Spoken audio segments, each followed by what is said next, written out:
That might have been one of the most incredible experiences I've ever had. How's it going, everybody? Welcome back into another video. And after months of waiting, months of getting hyped up, I finally have seen The Brutalist. This was one of my most anticipated films of the fall. I've heard nothing but incredible things, and I have now seen the film.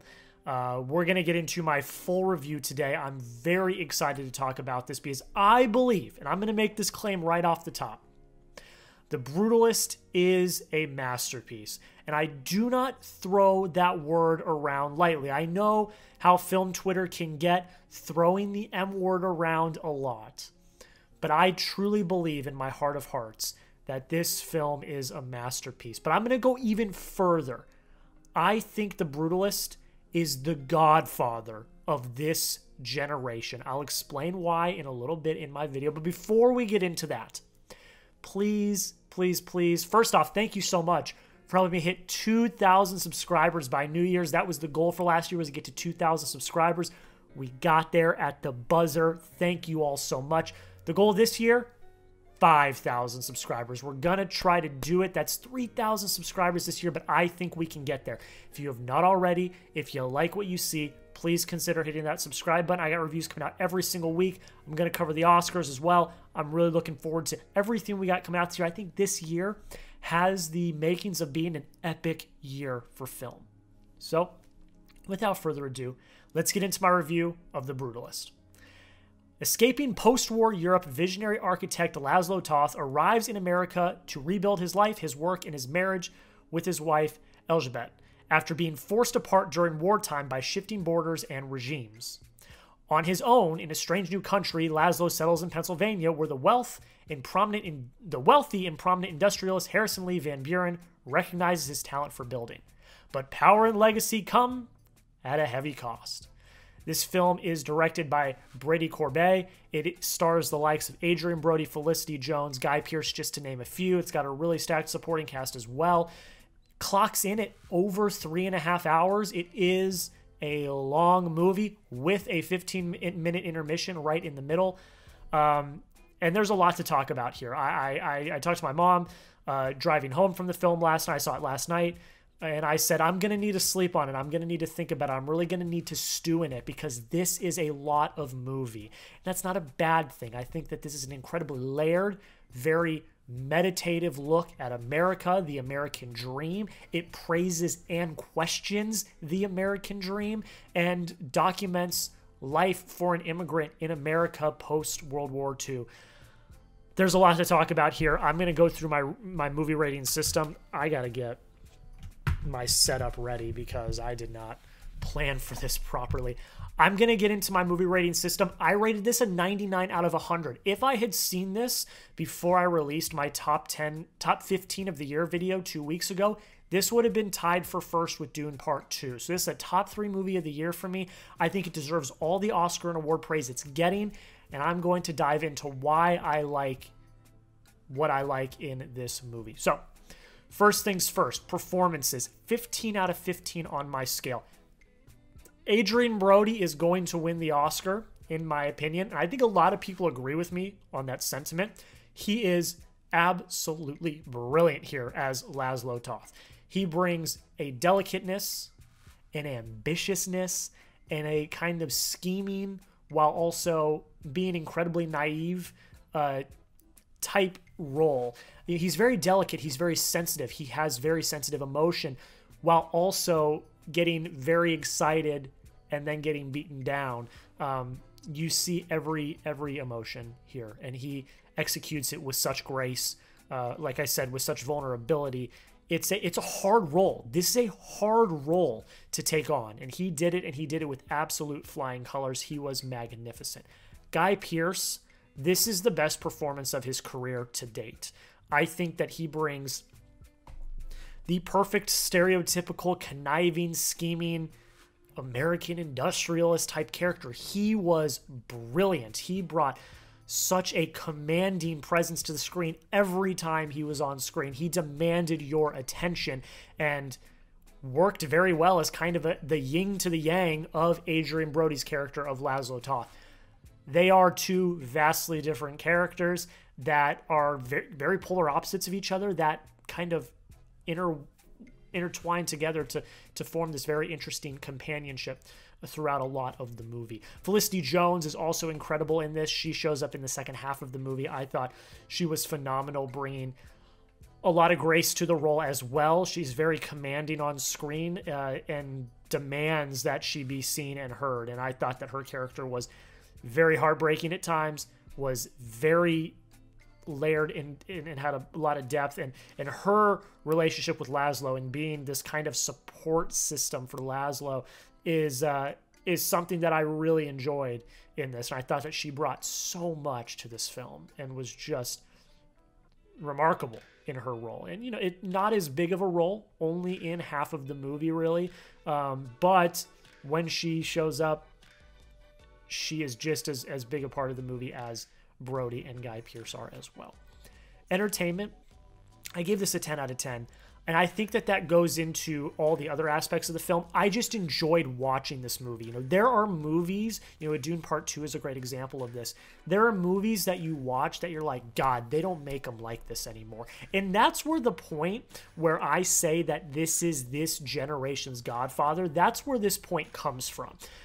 The Godfather is, in my opinion, one of the greatest made movies of all time, and is this sprawling epic of America and immigration and good and evil, and how the American system and capitalism and politics and all of these things can kind of spoil what is the American dream and turn people to do bad things. And this film examines a lot of those themes, and it is big and epic and bold, and it is a story about the growth of America and the American dream.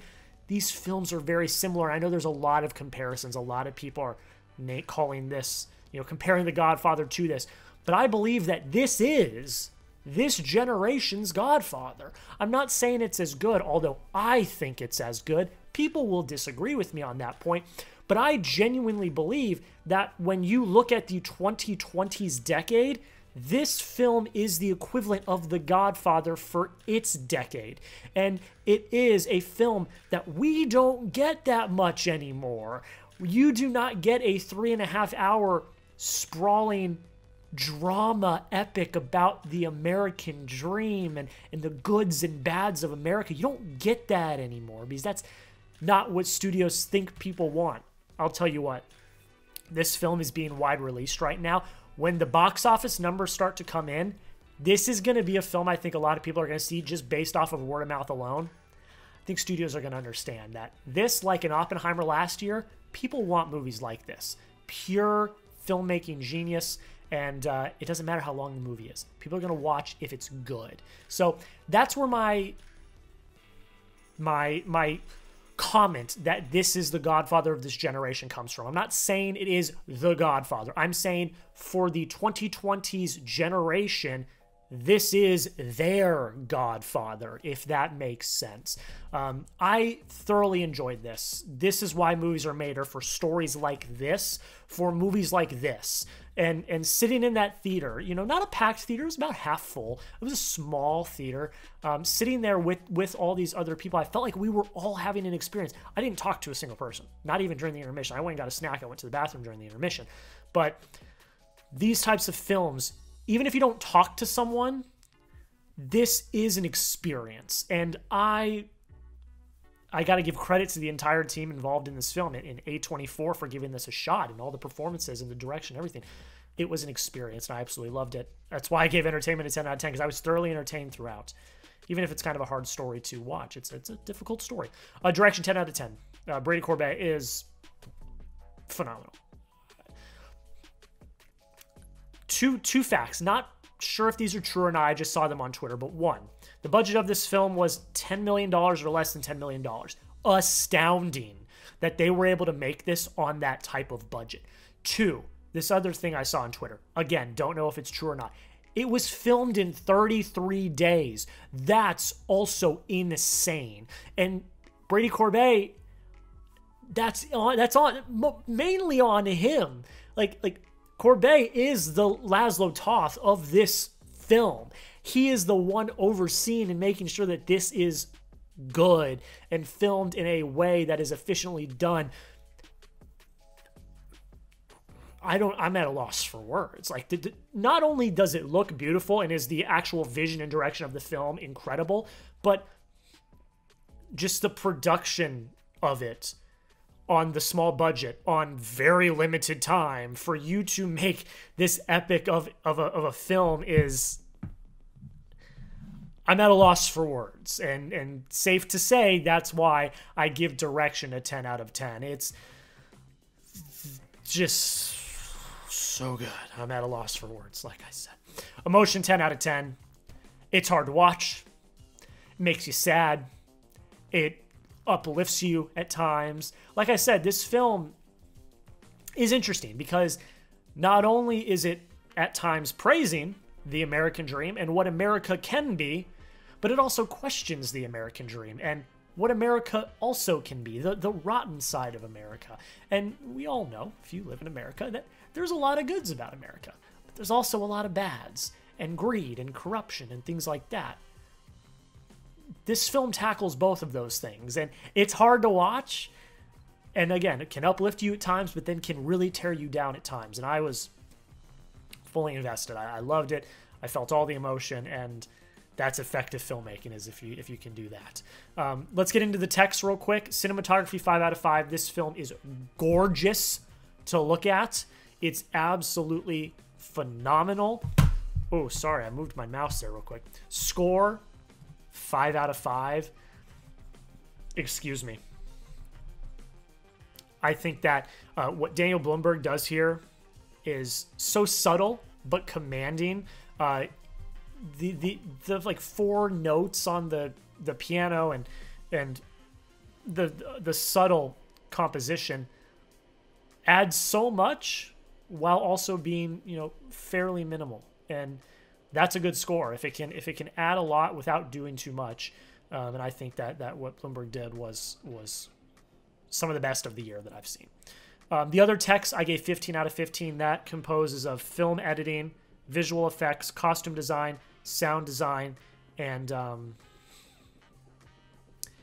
film editing, visual effects, sound design, costume design, and something else. Let me pull it up. I want to make sure I do this justice. Excuse me. The technical is... excuse me. It's editing, sound design, set design, costume design, visual effects. 15 out of 15 across the board. I think the technical here, like I've already said, is astounding with the budget, with the time constraints. It's probably one of the tightest productions I think we'll probably ever see, and that's credit to the entire team. But yes, technical, some of the best you're going to see this year. Will be up for all the technical awards. Will it win them all? I don't know. There's the Dunes of the world. That'll probably win a few of those as well. But this is very impressive. This is very, very impressive to say the least. Pacing. Everyone that has watched this channel knows that I'm a stickler for pace. If a film is paced poorly, I will complain about it. I will nitpick pace quite a bit. I gave pace here a 5 out of 5. And again, this movie is 3.5 hours long. You do not feel the runtime. And I think most people that have watched this film will vouch for me when I say that.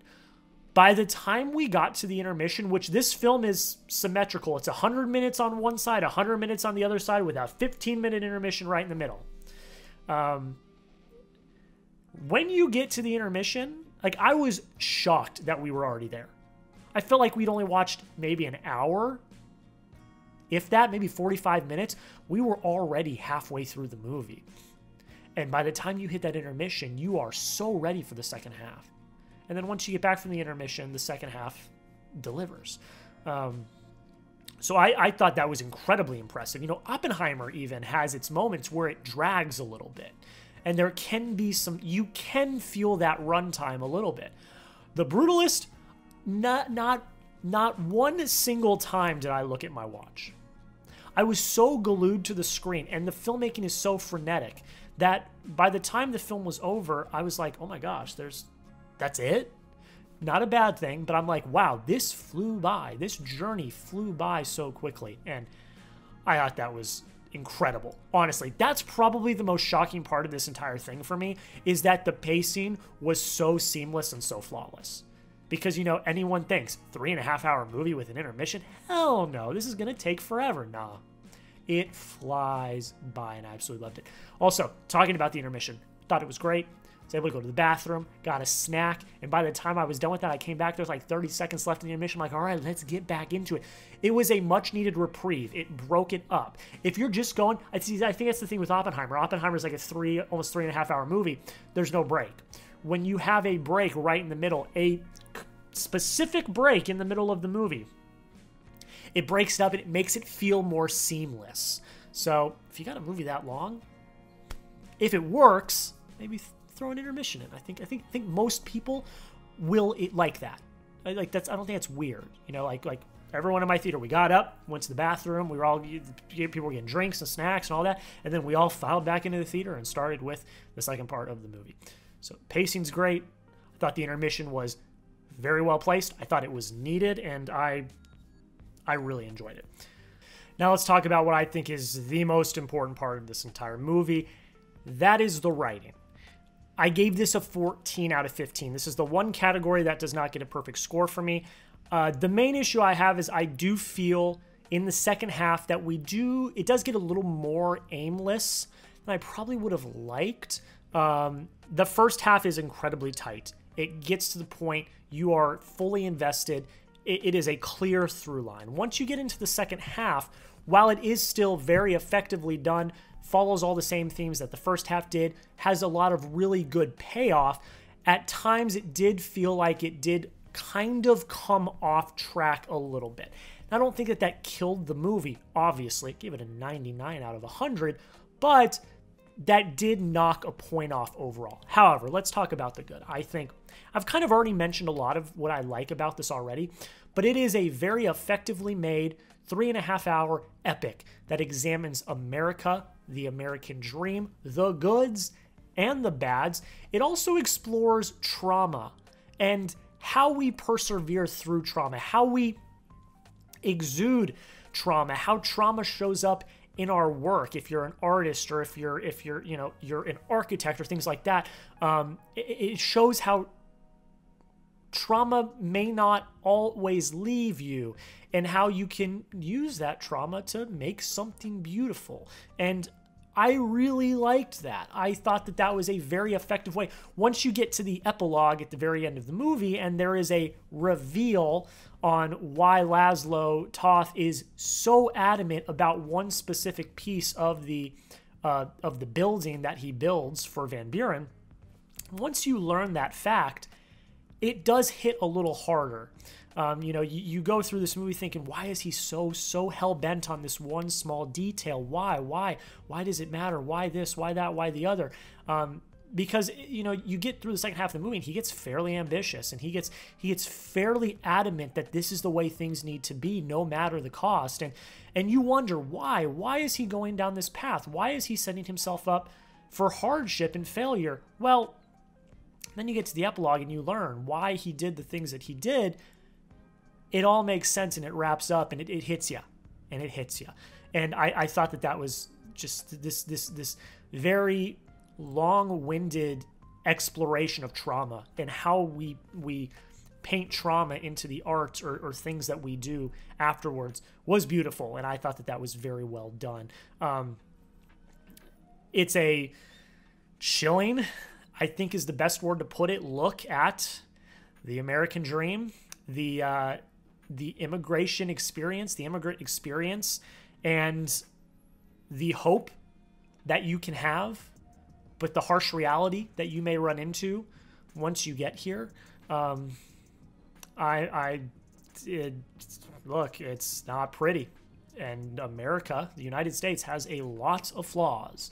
And I don't agree with those flaws. I think that the United States of America should be welcoming to every single person, no matter who you are. There are people that do not see it that way, even today. And I think that this film is a very poignant film to today, and to the history of this country. I think it's very chilling. It's very hard to watch at times. It's hard to get through. But these are films and things that you need to see. Like The Godfather, that tackled a lot of these same types of themes. The Brutalist, I think, will live on and be studied for years to come, as in terms of, you know, the experience in America in that time period. I thought it was incredibly daunting, incredibly haunting. It's probably the better word, and was something that I think will live on for a long time, and really needs to be seen and heard. Yeah, that's a long-winded way to say that I think it's written incredibly well. Does maybe lose its path a little bit at times in the second half, but is a beautiful piece of cinema that tackles, you know, some of the dark parts of America, while also giving hope that there can be hope in America. I know that seems counterintuitive, but I think it works. I think it works. I left feeling bad, but also feeling a little hopeful, if that makes sense.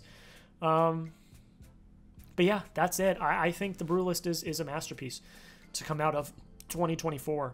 I think when we look back, when the 2020s decade is over, we're halfway there, which is crazy to think. We're halfway to 2030, which is crazy to think about. When everyone does their retrospectives and lists and talks about the best movies of the 2020s, this is going to be up there. This will be a film that people return to and talk about. And again, I genuinely believe will be studied for years to come. It's an important film. It's a film that everyone should watch. Do not let the runtime take you out of it. You do not feel the runtime. It flies by. You are fully invested, and by the time you get to the end, you will be exhausted, but it will be a good exhaustion because you are fully a part of that story. You were fully invested and engaged in that story, and that's good filmmaking. So hats off to the entire crew, to the entire cast, to everyone involved with The Brutalist. Again, I think it is the masterpiece to come out of 2024. All right, that's it. That's where I'm going to leave you guys. This is a bit of a longer one, but I've been highly anticipating this film. I needed to talk about it because I think it's going to be up for a lot of awards, including Best Picture. It's my prediction right now to win Best Picture. I think Adrien Brody will win Best Lead Actor, and I think it's going to take home a lot of other awards as well. So I wanted to really dissect it, really talk about it, because like I've already alluded to, I think it's a feat of filmmaking that everyone needs to watch. And now that it is wide released, you don't have an excuse. I'm going to go see it again with my mom when she gets in town. We're going to go see it in IMAX. I did not see it in IMAX the first time I watched it. We're going to see it in IMAX. Please excuse the banging happening outside. We're going to see it in IMAX. I'm very much looking forward to it, and I'm going to get to even see more of the details that I may have missed. You let me know down below in the comments. What did you think of The Brutalist? Have you seen it? Are you one of the people that have gone and seen it? Did you like it? Did you hate it? Give me your thoughts down below. Do you think it's going to win Best Picture? I want to hear your thoughts. Make sure you follow me on social media. Those will all be linked down below in the description as well. Letterboxd, Twitter, Instagram, all of the links will be down there. Like, comment, and of course, like I already said, if you enjoyed what you watched today, make sure you hit that subscribe button. The goal this year, 5,000 subscribers. I think we can do it. Help me out if you have not already. If you've not already, click on the subscribe button. If you have already clicked the subscribe button, send that link to a friend. I appreciate you all so much. Go check out The Brutalist. I hope you all have a great rest of your day. We'll see you in the next video.